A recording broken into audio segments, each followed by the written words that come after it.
Welcome to A Fork in Time, the alternate history podcast.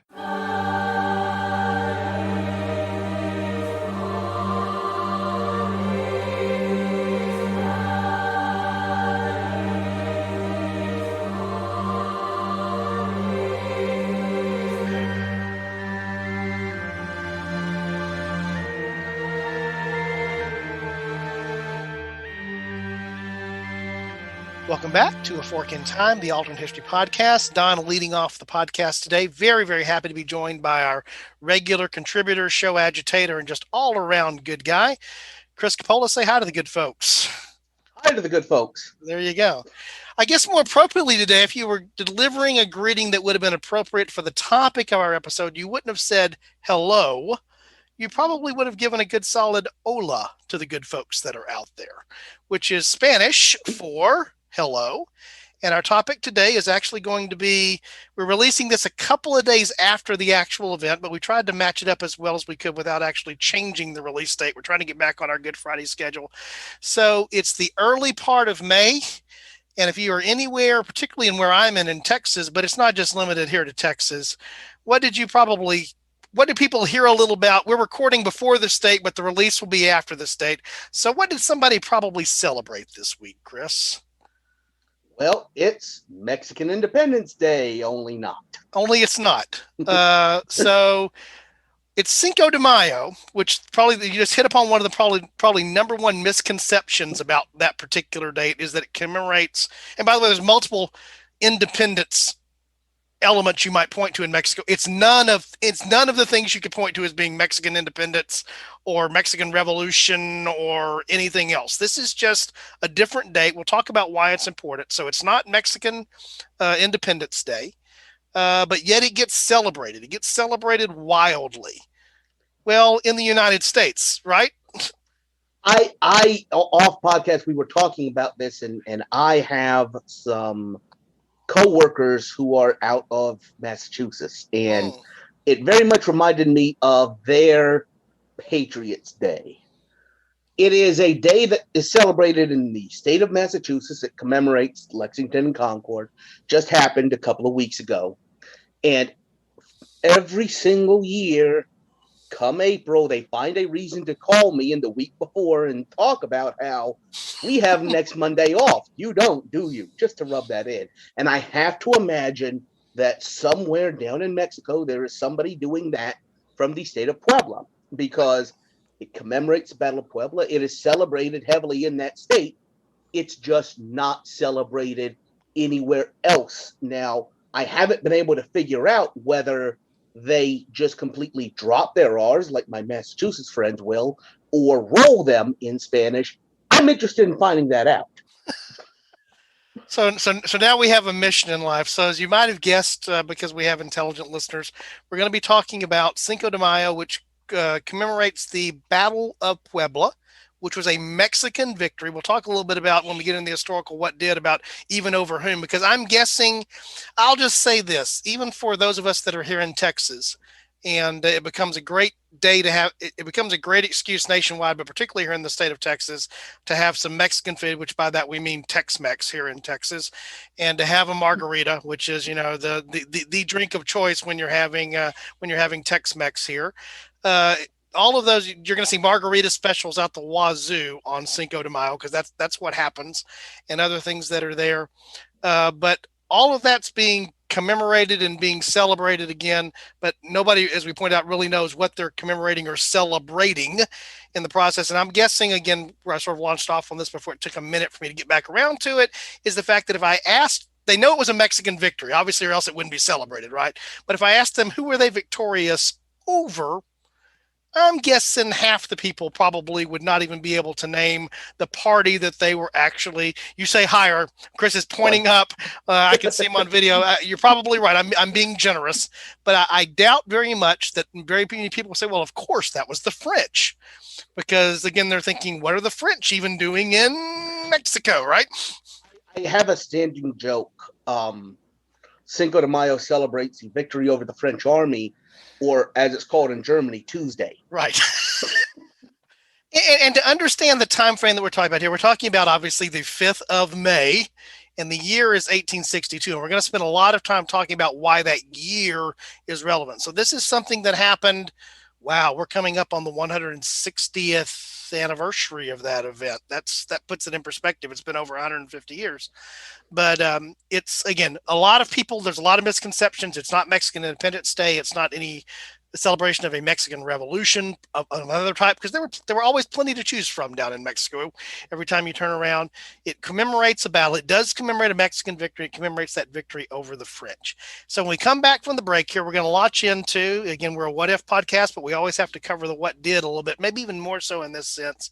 And then we're going to get off into what I think is a very interesting what if. Well, that would be the fork will be what if the Mexicans had not won at the Battle of Puebla. And now I'm specifically talking about the one in 1862. We'll even talk about that when we get back into this, because that's important. Timing matters here. So that we hope that you stick with us as we drag out the introduction here longer than we normally do. When we come back, I promise it's going to be something interesting. So stick with us. Hi, this is Don. And Alexis. What are we coming to our potential new listeners about today, Lex? That'd be our new podcast venture. Wait for it. Wait for it. Ooh, she stuck in the lyric. Also from what is probably the best musical of the last decade, Lex. I would second that opinion. It is definitely Hamilton. Hamilton, Lin-Manuel Miranda's brilliant, groundbreaking, progressive, unique musical that has a historical bend, Hamilton, that swept through Broadway and swept through popular culture in so many ways. And so one of the most interesting things about that, with Alexis and I both being fans of history, is that as we look to start another podcast here and looking to start that with a new group of folks who are going to go on that adventure with us, is we wanted to do something that's a little bit different than our alternate history genre. And so one of the most intriguing songs from Hamilton is what, Lex? That would be The Room Where It Happened. The Room Where It Happened, which sort of gives the background story of an event in American history where a deal was cut in a room. Yes. And so that started getting me thinking about, what if we did a history podcast where the twist that got us into each episode, which would be a deep exploration of some topic, probably the more obscure but yet as important the better, would be things that happened in very different and unique rooms. In other words, what are some other rooms where it happened? So that's what we're launching off here. This is sort of the introduction to that, and we invite you to come back as we begin to publish episodes here over the next couple of months. The name of the podcast is going to be what, Alexis? The Room Where It Happened. And what we're going to do is we're going to use that as a launching point to talk about some other interesting rooms where some other interesting things happened. So if you're a fan of history and you like to talk about some of the more interesting sort of sideline parts of history, we think this podcast will be for you, and we invite you to join us once we get rolling. Hola. Welcome back to A Fork in Time. As we talked about before the break, we're going to be covering today the historical what if around Cinco de Mayo, which commemorates the Mexican victory over the French at the Battle of Puebla. And now, I should have done this while we were in the break, because now I have to do it because of your joke, Chris. I need to find out what day of the week the event actually happened on, to see if it actually was a Tuesday. That's what I now have to find out. While you're doing that, I'm going to mention this because in the lead up to this, I realized something. It wasn't funny when it happened. Correct. The Germans beating the French wasn't a thing when this happened. Well, it becomes a thing very close to the end of this. But... yeah, and I think that's an interesting point, because I know for me, and not to speak ill of our, especially if you're an American, those who have often been our allies and have suffered invasion and other issues there as well, but very rarely since the days of Napoleon, in terms of my mind, have most people thought of the French as being one of the most powerful armies. But really, throughout most of the 19th century, they were top tier, right?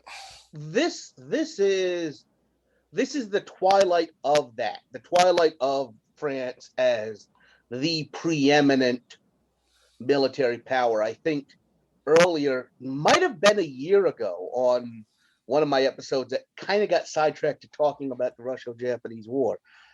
Japan, when they're reopening about this time and they're looking for who are the best military trainers, they still bring in the French. The French, you still have Napoleon. And again, you haven't really had major, this is the getting back to the last episode I did, this is that post-Vienna peace where you have fighting. You have the Crimean War. You have the wars of Italian unification. You have the wars of German unification. But you don't have general European conflagrations where an army could be found lacking. So right now, yeah, the French are still kind of the model that everyone uses. Right. And again, the timing here is so setting the stage. I think we do need to do a very careful job of setting the stage here for a lot of our listeners, because it's very important to the historical what if to understand the historical what did. So we find ourselves in 1862. We find ourselves in Mexico. And it's important to understand that while by the time we get to 1862, understanding why the French are here, we actually have to rewind the tape a little bit certainly back into at least the 1850s, if not before then, because a major thing has happened in Mexican history in the decade before, which is what sets up this whole course of events. By the way, it's a Monday for those of you that are playing at home.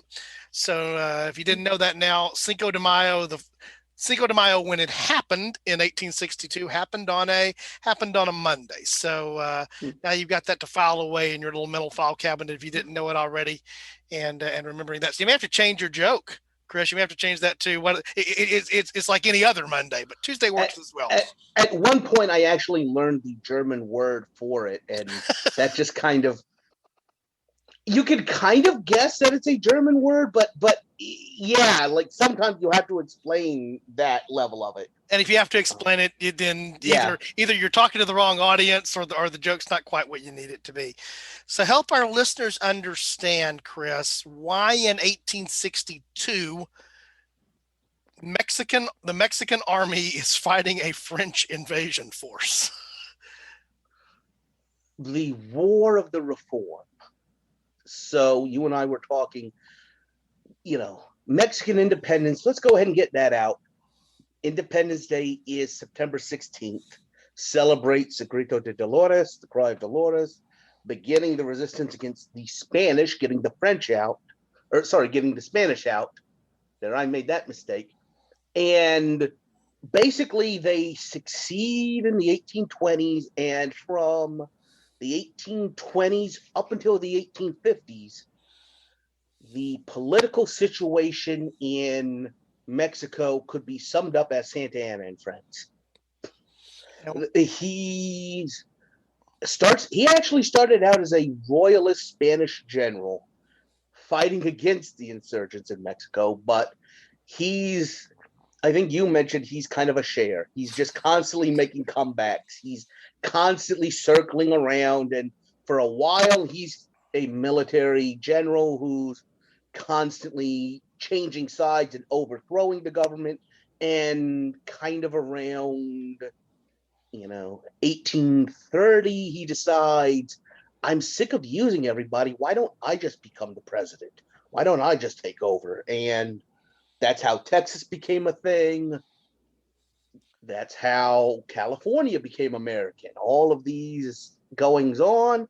And in the early 1850s, he's kind of formally defeated. He's gone. And you had this vacuum of the two sides fighting against each other in the War of the Reform. One side being a liberal side, and when I say liberal, they're looking for a decentralized government. They're looking for kind of a federation, states controlling, the majority of the power, and universal suffrage, which is very important.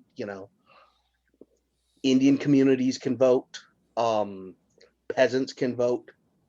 On the other side, you have a more conservative side, which wants the centralized military church, traditionally conservative side that wants everything on, almost radiating from one center of power.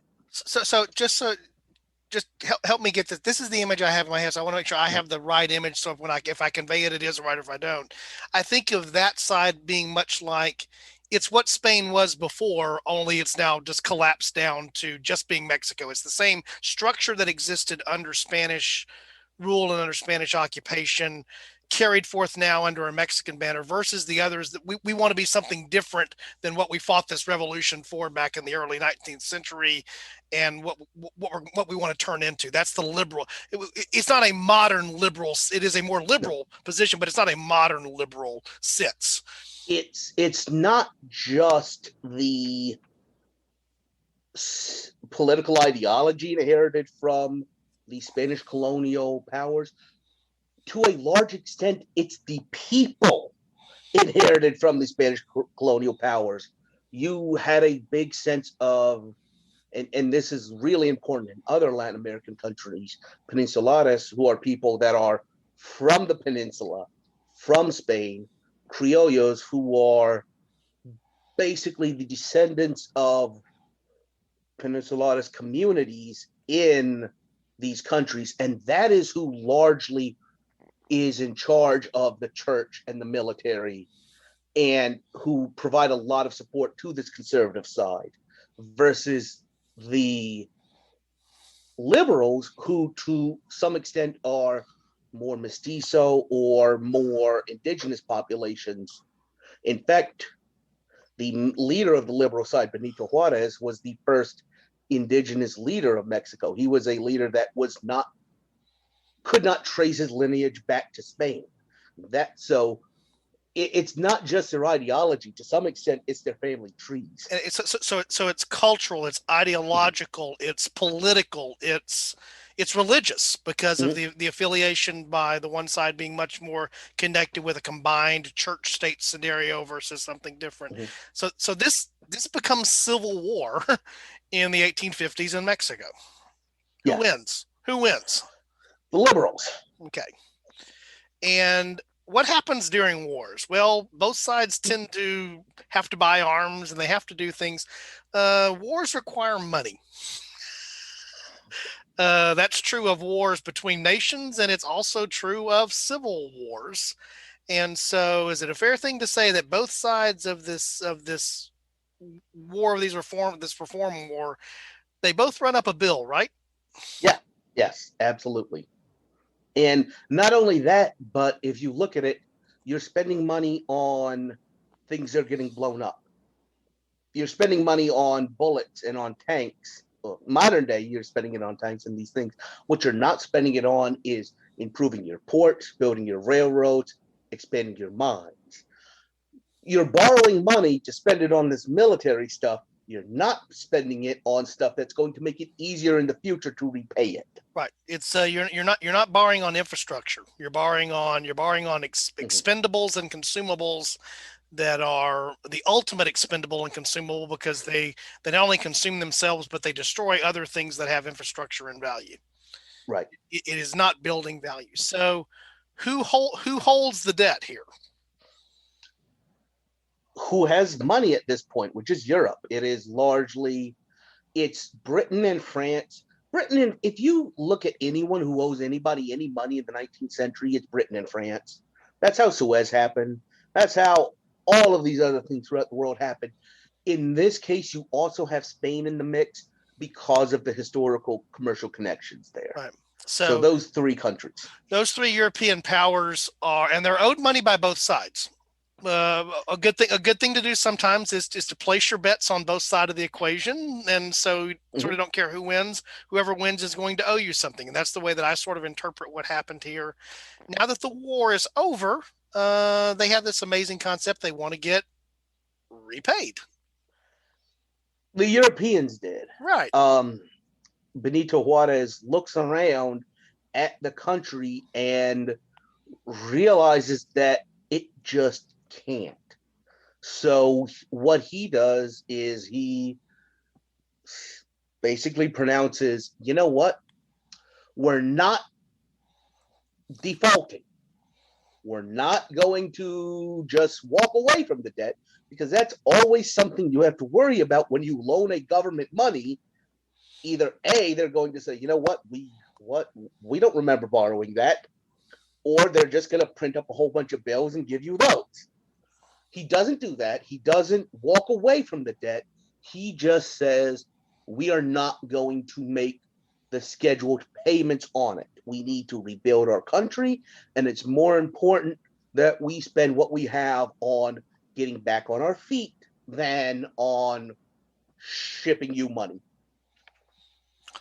And so the expectation is, what I understood or believe that I understood from doing the research, was that these European powers expected not just the winning side to pay back their debt, but the winning side needs to pay back the losing side's debt as well. We're owed this money. You're victorious. You've assumed this responsibility. And so, as you just said, we're not going to default on this, but we're not ready to pay it yet. We need a deferment on this for at least 2 years. And that does not sit well with the European powers. And so what is their response to that? Their response to that is very much their response to anyone else owing them money in the 19th century, which is to go and start breaking knees. Which in this case means loading troops on ships and sailing those ships across the Atlantic and coming into the Gulf of Mexico and landing on the coast, and you're here to collect however it is you need to collect that. Yes. They did land.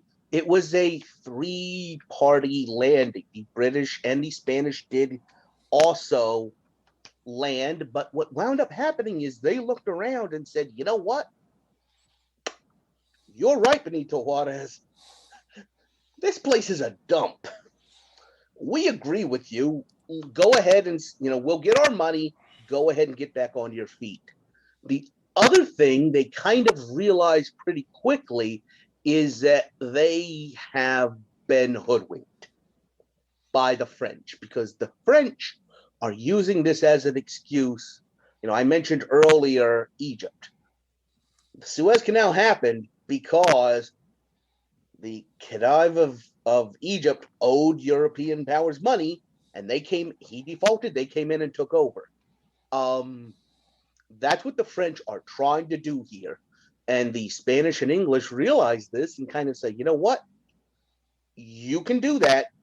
We're going home. We are not going to set up a colonial possession in Mexico. We trust the current government to pay us back, and we are going to withdraw our troops and support from this expedition. Yep. And so the French are led by a guy whose name sounds familiar, but he's not the guy you might think that he is. He's Napoleon, but he's not the famous Napoleon Bonaparte that we know from the Napoleonic Wars. This is his nephew, Napoleon III. Yes. I will be perfectly honest. I know who they say Napoleon II was, but it always makes me laugh that he's the third. For some reason, they just skipped the second. Well, it happens. Yeah, it happens. So then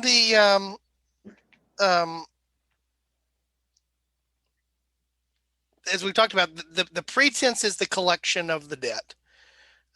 Initially, it's 3 parties. It's the French, the British, and the Spanish. The Spanish and the British say, we're not going to be part of this. This is all part of a French mode. And what is the intent of Napoleon now? If he can't get paid and he's going to have to, take over things and do things the other way, what does he intend to do? This is a bust out. The whatever Mexican power he sets up is going to have a business partner. He's going to basically put in a puppet, a front man, and he's going to just, open up the spigot and start draining the country dry. Right. And so who is this magic guy that's going to be the face of Mexico under partnered with Napoleon III? This is kind of the end of that era in European politics. There's one more thing that happens like this. He decides, you know what? I want to be friends with Austria. And so I'm going to invite an Austrian, some minor noble, the Habsburg noble, to go over and take over Mexico. Because I'm giving them this, the Habsburg in Austria will then be friendly to me, and this will lead to an alliance between Austria and France. So the noble he chooses is a guy named Maximilian. which you couldn't have scripted that better, at least in my mind. It's one of those great soon to be installed emperor kind of names. So I give them credit for, not finding, some duke named Bob that was, some distant Habsburg relative here. So they go to a good place to do this. So the intent is to install Maximilian as the emperor. He actually is installed as the emperor of Mexico for a period of time by the French. And how did they get him to come along and agree to this? To me, this is the other interesting part of the story. We'll sort of try to conclude up the what did here, get into the battle a little bit so we can get out of the what if. Again, I just think this is one of those places it's really important to set the stage. So what they did is they basically kind of sold him that the country of Mexico is asking you to come in. You are being invited to come take over this country. You have local supporters, and they were the losing side in the latest civil war. They're the conservatives. But now that we're back, they want you. And he's even told that there's been like a referendum, a national election, which sort of says is, we want you. The people want you. The people are demanding you. Is the impression that I have from that. Is that a fair impression? You know what? Actually, Napoleon III himself was one of the really big users of referendums. He would kind of put these things out, and you picture some of the more modern illiberal democracies have these things where it's 95% of people voted for this. That must mean it's the good thing. Right. When like some of the ballots don't even have no printed on them. Things like that. Yeah. Yeah. We've seen this type of election. Sadly, we've seen this type of election around the world. It gives the appearance of a democratic flair, but it really doesn't have that. So that sets us up to, again, a French army that is a very capable French army, certainly compared in terms of equipment, material. You have Mexican forces here that are experienced because they've just been through their own civil war. So it's not that you're lacking for folks who have fighting experience, but not the type of thing that you would expect the Mexicans to be successful in because they're outnumbered and essentially they're outgunned. Is that a fair summary? It is. I would say they're experienced in the type of war they were fighting. Right. At the Battle of Puebla, one of the things the Mexican side makes a point of doing is they're defensive. It reminded me of kind of a Bunker Hill situation. I didn't want to mention it because that is independence, and it's not this. Right. But they are entrenched in these fortifications, and what they've been doing is fighting each other in kind of small action guerrilla warfare. They take these positions, the French keep attacking, just like Bunker Hill situation did, and when they finally lose, the Mexican cavalry charges and wipes them out.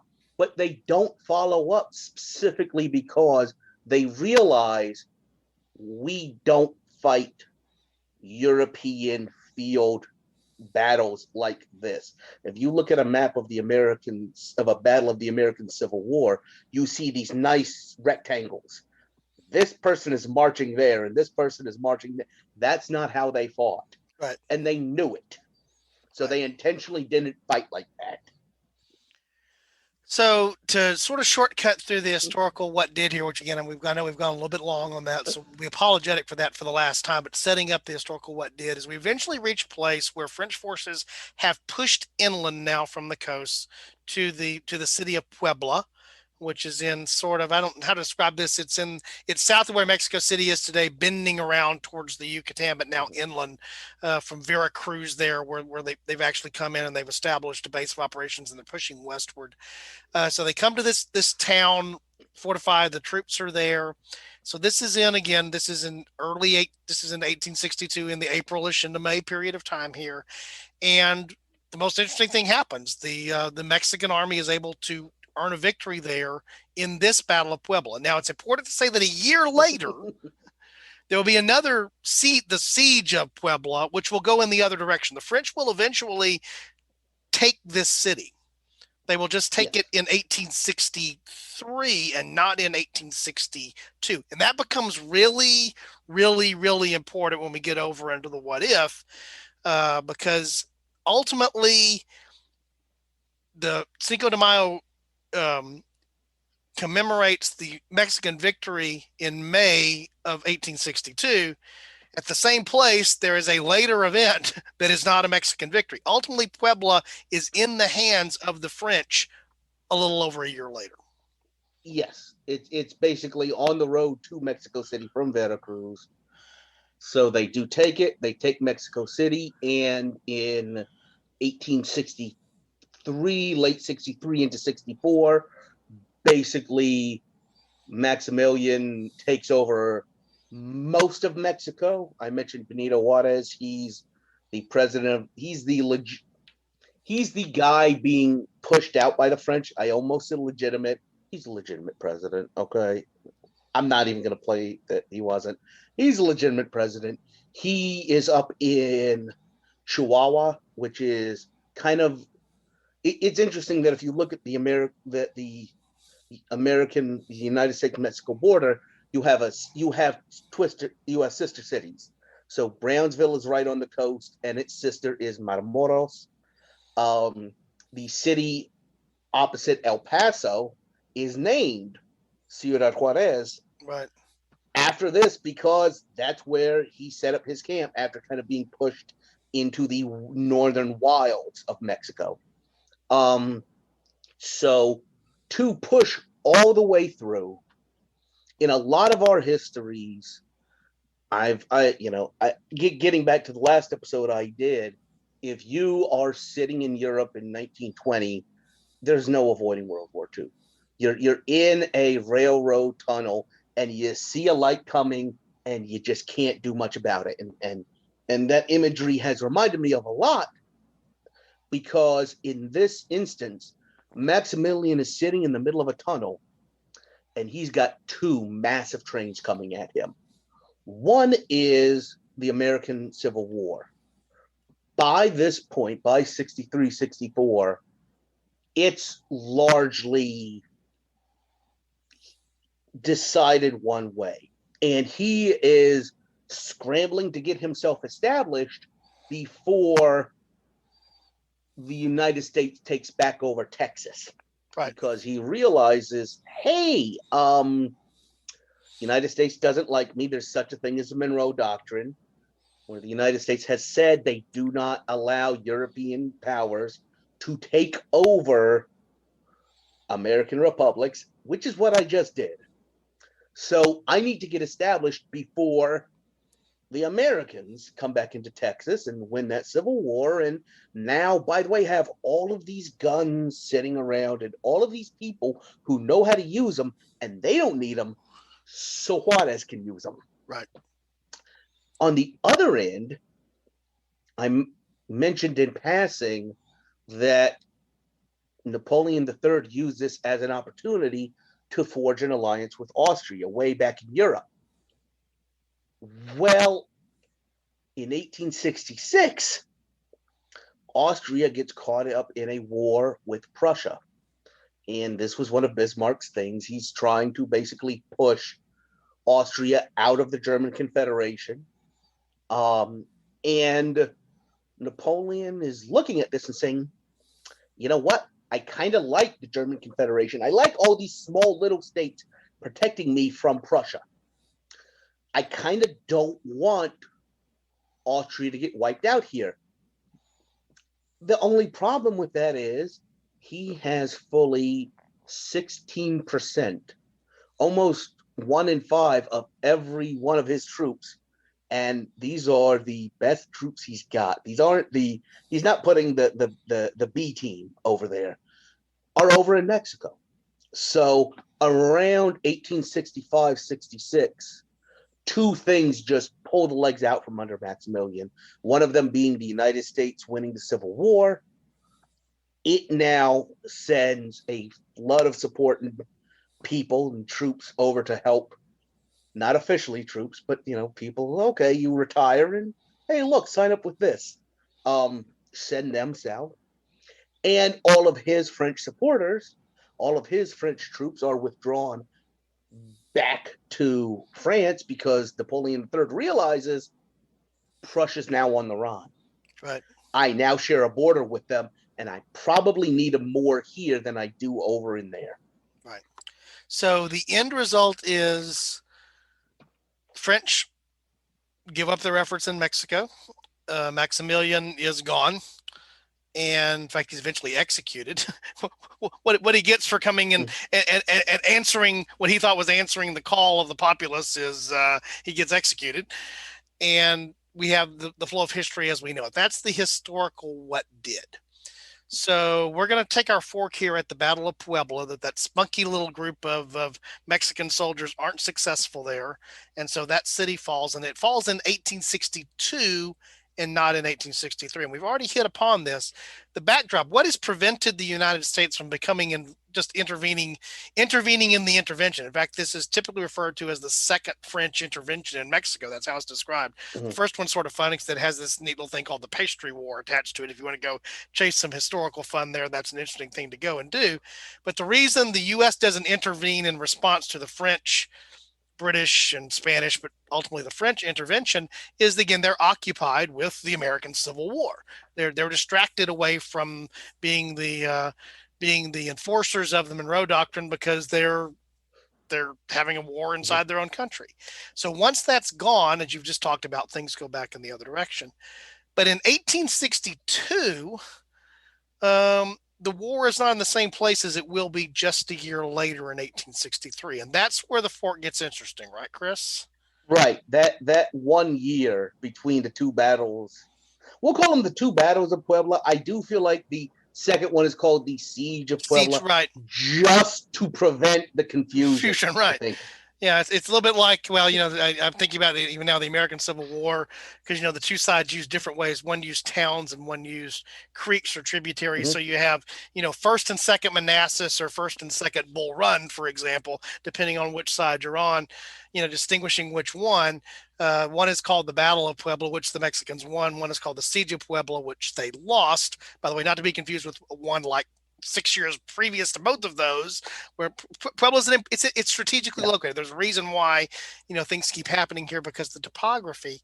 So in this scenario, Mexico loses in 1862, which you presume that allows the French then to move further across the country, consolidate their position, put Maximilian now in a stronger position overall. Mm-hmm. It's still in a time when the Americans are not now going to be able to intervene. Again, they're still tied up here.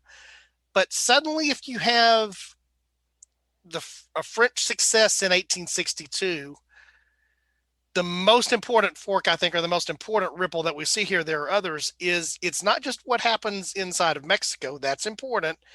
But now this thing ripples out to changing the landscape of the American Civil War, likely, right? Very easily. In just to kind of take a step back and get into some of what, in my initial, when we talked about the idea of the timeline for this, there's a couple of different things that are happening like right at the same time as these important events in the, let's call it the what did arc we just got done talking about. For example, the British, Spanish, and French getting together and deciding to send troops to Mexico happens in November 1861. I am not a sailor. I do not know shipping routes, but that is exactly the same time as the Trent affair is happening, which is basically a British ship steaming from Canada to Great Britain carrying Confederate representatives trying to negotiate intervention. The United States stops it and basically arrests these two people. And it's a huge problem for Abraham Lincoln, because that's kind of how the War of 1812 happened. You don't stop foreign ships and take people off it. Right. And so I have this image of those two very important ships crossing paths, because it happens at exactly the same time. If you look at what happened in, the Battle of of Puebla on May 5th, 1862. If you look at what's going on, that is the same day as the Battle of Williamsburg in the Peninsula Campaign, which is McClellan trying to come around and come up into Richmond. By the way, that's where Lee takes over. Lee is not in charge of the Army of Northern Virginia yet. So there's a lot of stuff happening. Everything that he does hasn't happened yet. Right. All of his victories haven't happened yet. The other thing is, 10 days after the Battle of Puebla, Benjamin Butler occupies New Orleans, which was the major tobacco port, or the major cotton port, which is what the South was counting on. Many of them realized in a straight up, stand in front of the other guy and fight, we're not able to do this. So our hope is, if we can export cotton, we can use the European dependence on cotton.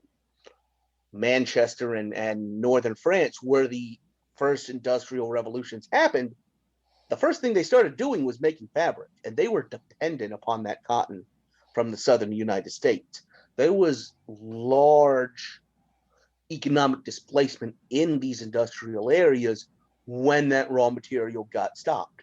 So the Confederacy is counting on encouraging European intervention by trade. They also are able to get hard currency, or just basically to trade cotton for guns or other things they need to carry out the war. With the fall of New Orleans in our timeline, that stops. The United States Navy is able to blockade the South and to a large extent stop them from dealing with Europe. Right. That's no longer the case in our fork, because in our fork, the French have a very, very, very, very friendly government in Mexico. They are able to trade overland with the cotton to get those supplies. The interesting thing I mentioned off podcast, even with the 1 year shift, and it's a critical year, once Maximilian does take over, something like 2/3 the population of Matamoros, the city I mentioned that is kind of the analog on the Mexican side of the Rio Grande from Brownsville, which, for those of you, I guess, that aren't familiar with Texas geography, that's on the Gulf. That's a port city, or that's directly there to where you're now talking about shipping interest. That's not the same as right? As was talked about with the other, parallel cities that expand across the border. That's today. That's modern McAllen, modern Brownsville, right across the border is Matamoros. Yep, it's the southern terminus of Texas. Even with the 1 year shift, something like 2/3 of the population of Matamoros were foreign nationals there buying up cotton to ship back to Europe. And this is in 64, after the South has lost the Mississippi. Right. So the only cotton they have access to is Texas, Arkansas, and some stuff you can smuggle across the Mississippi.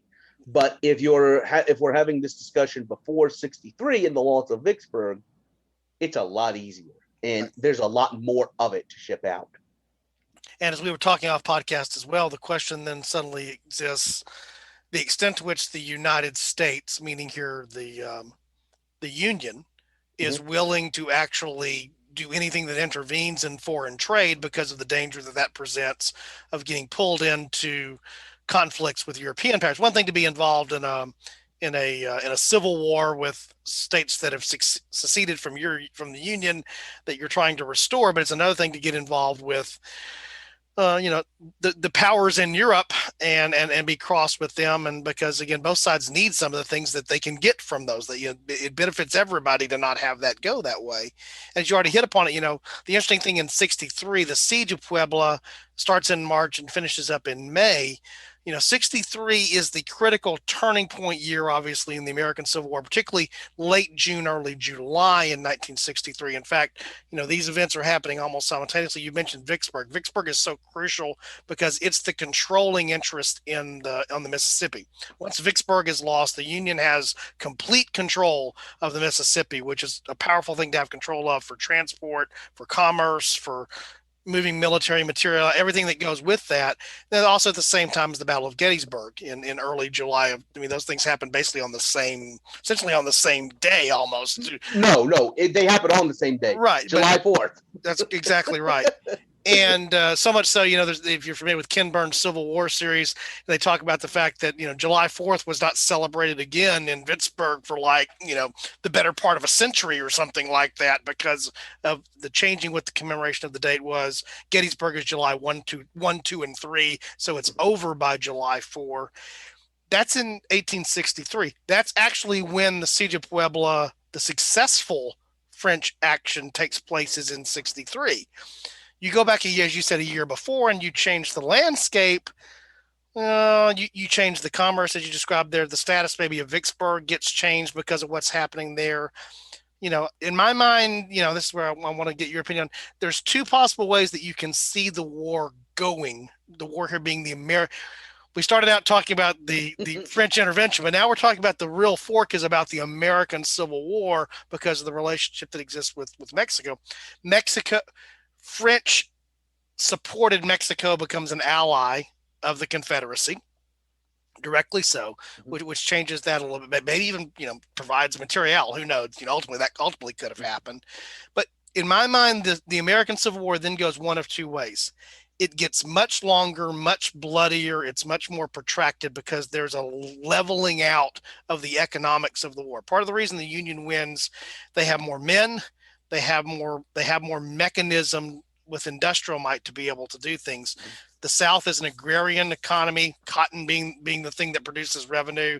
So that's one of the balances there. Or there's the realization of this thing's going to go on for a long period of time. So now we need to find some settlement that is a suit for peace.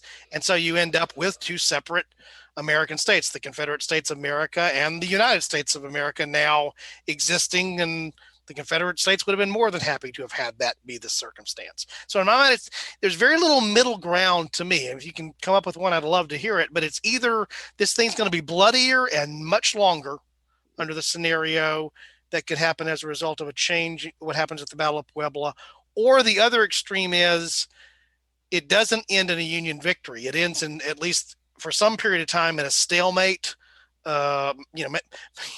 Maybe we have whatever the equivalent would be, whatever parallel that would be in the United States, essentially, running across there. The Mason-Dixon line becomes our equivalent of the parallel between the North and South America, if you will. It's not what they're going to be called, the Union and the Confederate States of America. But you actually get into that situation where that could go on for not just years, that could go on for decades or could still be going on today.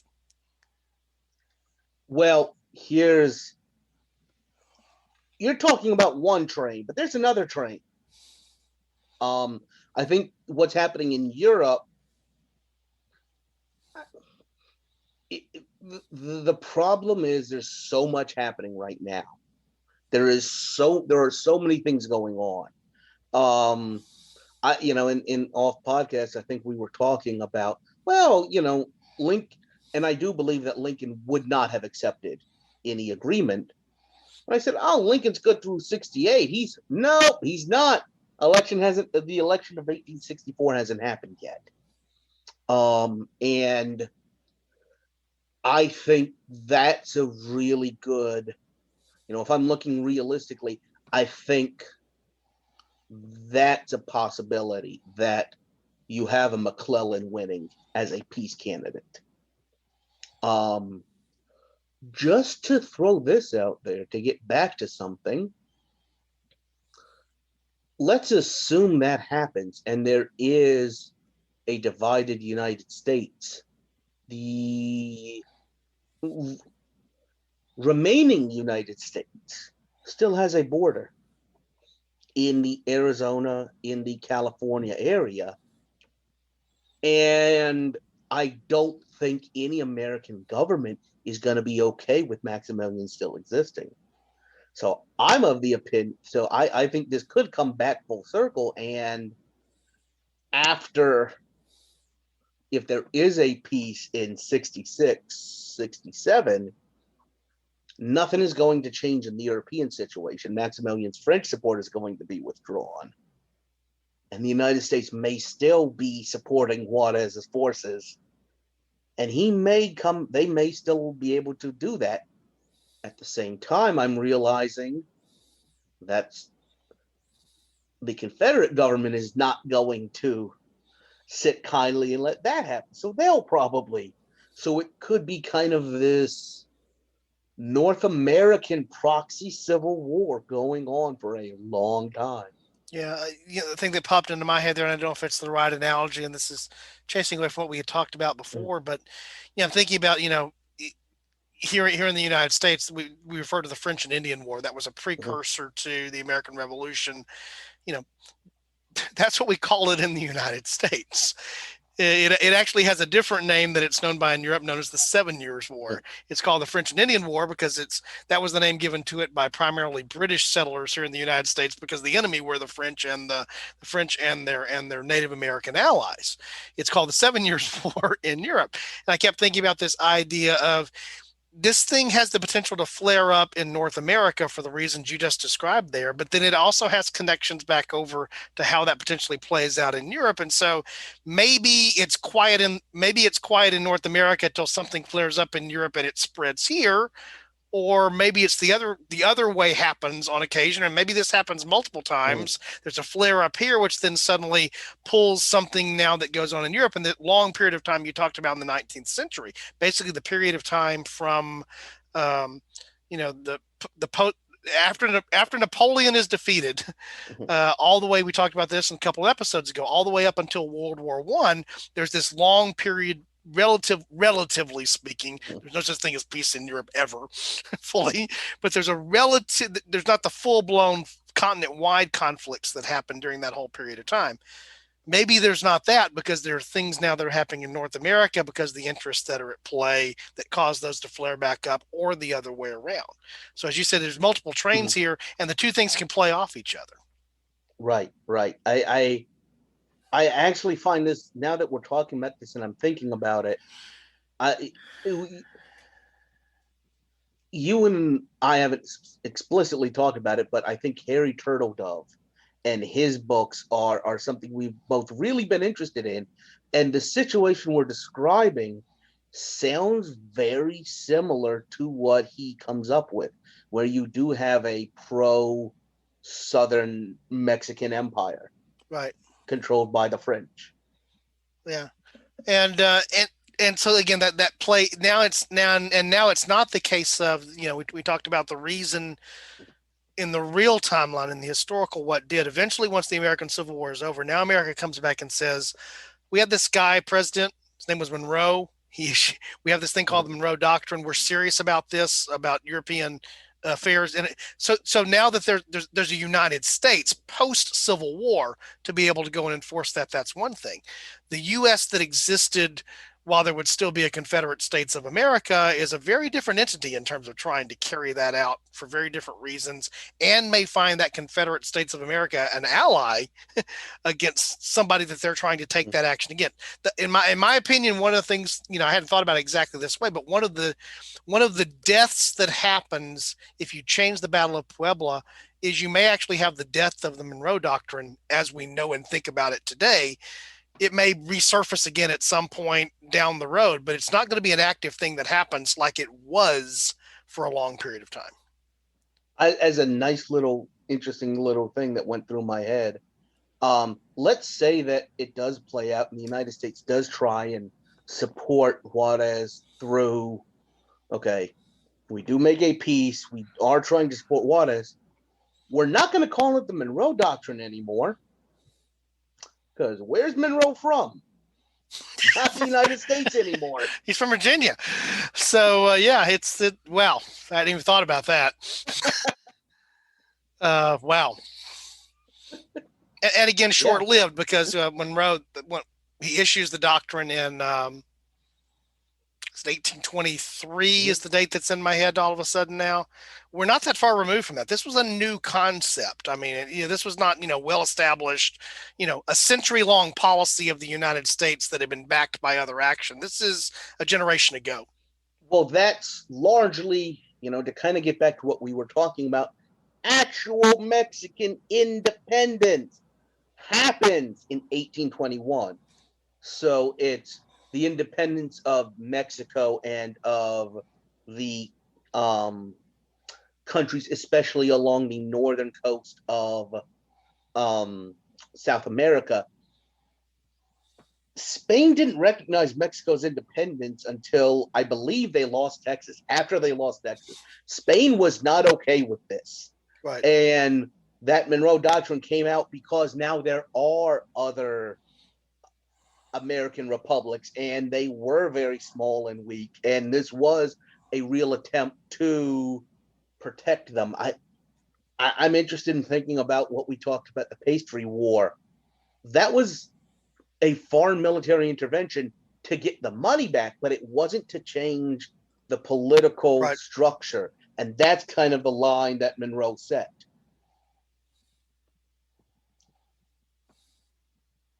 So we quickly took this from being about Mexico and took it to the United States. Very American of us to have done that in the process. So let's circle back and talk about how things would be different in Mexico. I just want to say, leave it to a Texan, just throw some rice and beans into it and make it their own thing. Yeah, that's what we do.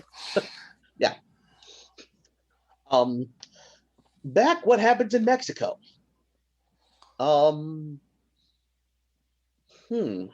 I think an interesting, just to get with another topic, think about what's going on in Brazil right about now. You have a Brazilian empire who was, I want to say Pedro I, largely a Portuguese royal who stayed in power up until the 1880s. So I think that's a possibility. The one thing, and we short-circuited on it a little bit, the problem with what Maximilian did in Mexico was he came over and he tried to be a European, enlightened, progressive, liberal monarch like Napoleon was. That's not what his natural supporters wanted. He comes over as an enlightened, progressive leader. The people that want enlightened progress, expanded votes, all these things, already have a leader who you just kicked out. So you're not going to win them. But you do have this kind of more European-focused, conservative church military group that you definitely could build on. And looking at what actually wound up happening in our timeline,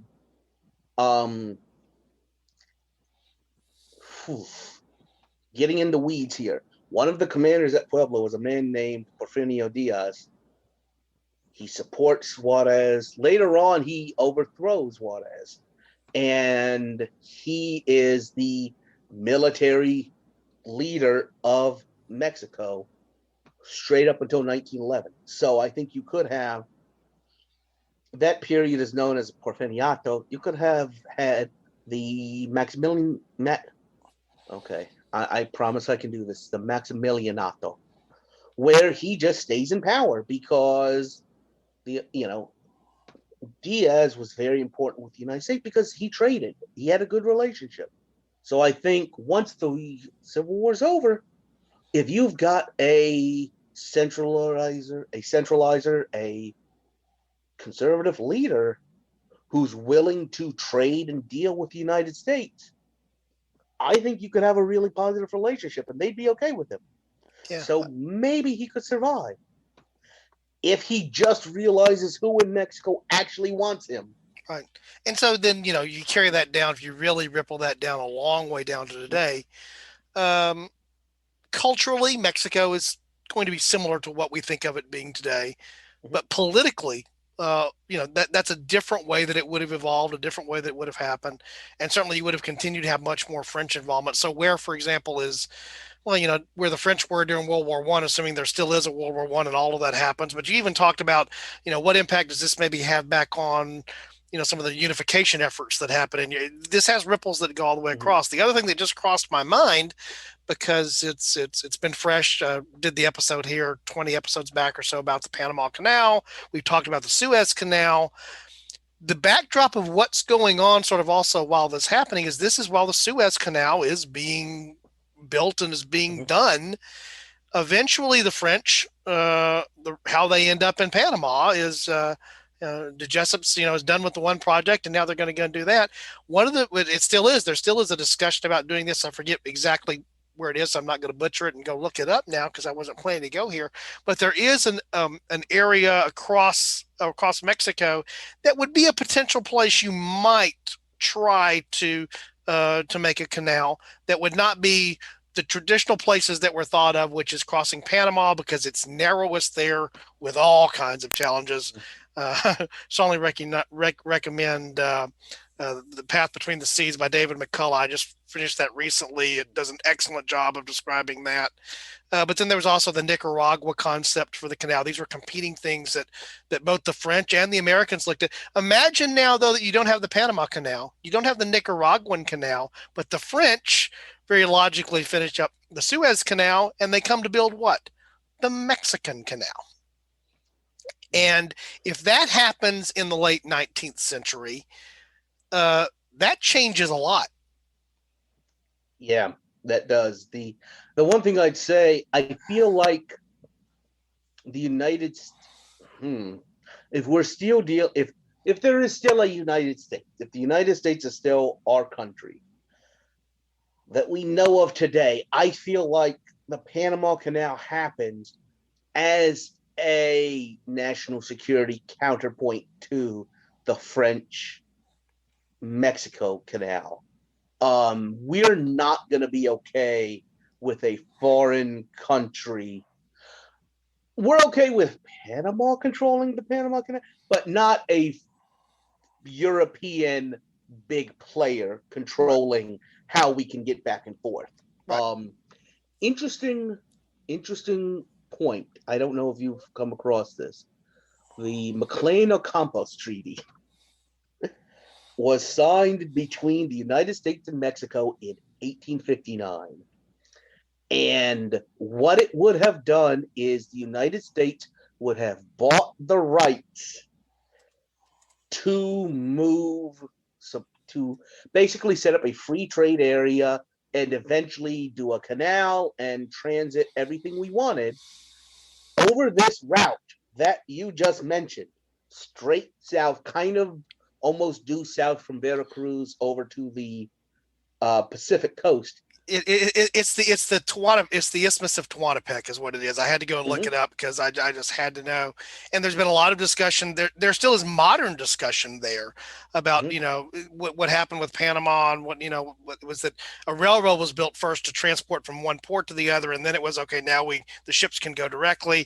The same concept there's been these concept of actually being able to load up ships on this thing that would transport them across the land there. And that still exists, but I agree with you, the idea of it, I think there very much could have been because of the French involvement in Mexican politics and their involvement in the Suez project. You can very easily see the French coming over to assist in building that Mexican canal. But then the next thing is the next thing that would happen. But again, like you said, whatever is left in terms of an American government or maybe even a Confederate would not sit kindly to having that be the control to get from one place to the other. But so here's the last thing about that treaty I was just talking about, 1859, 1860, it would have bought the rights for the United States to use this. The United States Senate killed that bill because they weren't sure how that would affect what everybody saw was coming with the Civil War. But take a step back. If the United States buys those transit rights from the Mexican government, the Mexican government now has the money to pay the European powers, and this never even happens. Right. Yeah. So multiple ways you can make this insignificant is they have a funding mechanism to pay back the debt. the one thing I'd say about this idea of a French canal is, yes, they're working in Suez now, and Suez is relatively easy to do. If you look at it from an engineering standpoint, and I say that as like it just got blocked a couple of weeks ago. Yes, I know. It's a ditch. Right. It has nowhere near the engineering that it takes to do Panama. However, I don't see anything changing Europe and the rise of Prussia and the rise of Germany. France is going to get beaten in 5 years. They're going to lose Franco-Prussian War. So that's going to kind of put them back on their heels. And that's, I said earlier, it's Tuesday in Germany. That's when the jokes about the French stuff, that's when France is no longer the preeminent land power. And I think those concerns are going to cause the French to kind of pull back from their colonial adventures. If you look at the French Empire, Algeria is the 1830s, Southeast Asia they have, let's assume, but after 1870, they aren't really one of those powers looking to gobble stuff up. Right. They're a little more focused at home, and I don't think what we've talked about would have changed that. So I think kind of thinking about Napoleon I's Louisiana after he lost Haiti. We have it. It's out there, but it's not as important as it could be. Right. So what did we miss, Chris? I don't think we missed a whole lot. I don't know that there is anything we missed. I mean, I think we've had a really solid episode. We've talked about the holiday invented by Big Lime. The citrus lobby, that's right. Yeah. If Hallmark created Mother's Day, then as you said, we've done off podcast. Corona probably created Cinco de Mayo, right? And then hired a new PR team that they need to get on top of that. They've just, seriously, you created your own holiday, and now you shut down the world. You need to get a better PR team. That's all I'm saying. I would agree. Once again, Chris, it's always good. And I love the fact that when we do an episode together, you and I do spend some time talking before, and then somewhere in the middle of it, we end up finding that the rabbit crosses the trail that we've got to go and chase. So in my case, it's suddenly realizing, oh my goodness, you move where the canal is. And the irony of that, I was just thinking about to the map of where Puebla is. Yeah, it's not directly near the Isthmus of Tehuantepec, but it's really not that far away. That's also how that sort of comes, back full circle. It's there in central Mexico and where that's at. And I've been particularly fascinated for the last couple of months since I read The Path Between the Seas. I do recommend that, by the way, Dave McCullough. Audible is one of our affiliates for the pro. If you want to take a listen to that, click in the show notes. You can see there how to get your free month of Audible. I would recommend you do that as a free read. If somebody chooses to do that, taking advantage of what we offer here on A Fork in Time for you to get your 1 month free and your free book from Audible. Path Between the Seas, I did it as an audio listen, is a good audio listen. It's a good translator, and they do a good job of describing that. You get a tremendous understanding of, as you point out, the engineering feat that the Panama Canal was, that the Nicaragua Canal would have also been a challenge for, and the Mexican Canal, the Tehuantepec Canal, would have had different challenges, but it was not an easy thing to build any of these canals that shortcut the need to go around South America. Very different than the Suez situation. Like you said, basically we saw how valuable that glorified ditch was here recently, and just where things stood, but how valuable, that was a glorified ditch. Not to say it was not an important accomplishment, not to say that it hasn't been important in the history, but nothing like what was required for any of those other three canals that would have been in the Americas. So again, Chris, good to have you with us. We're going to let our listeners know that if you want to find out more about the podcast, recommend that you visit our website. That's www.aforkintimepodcast.com. We still have the episode 101, 102 survey up on the website. If you go there, those little 4 questions of feedback. The one I care most about was, do you like or don't like the robot voice at the beginning of the podcast? Folks have weighed in on that. I'm not going to tell you what the results are, Chris. Early voting is trending there, but I'm not going to tell you what it is, so it's not too late to cast your ballots and get in there, but love the feedback there. The other thing I just want to mention again is we are working towards the new podcast that we're launching here from A Fork in Time. That's The Room Where It Happened. And so if you want to find out more about that, actually, if you go to the website now, there's a link there that'll take you to the little introductory piece that we have for that, which I strongly recommend, and some other things that are happening there as well. But again, most importantly, we thank you for giving us some of your time and supporting the podcast. And appreciative of Chris joining the team and being part of this episode today. And we're going to invite you back next time, where if we happen upon a fork in time, we're probably just going to, what we're going to do, Chris, is what we do. We're probably just going to take it. All right. Thanks, guys.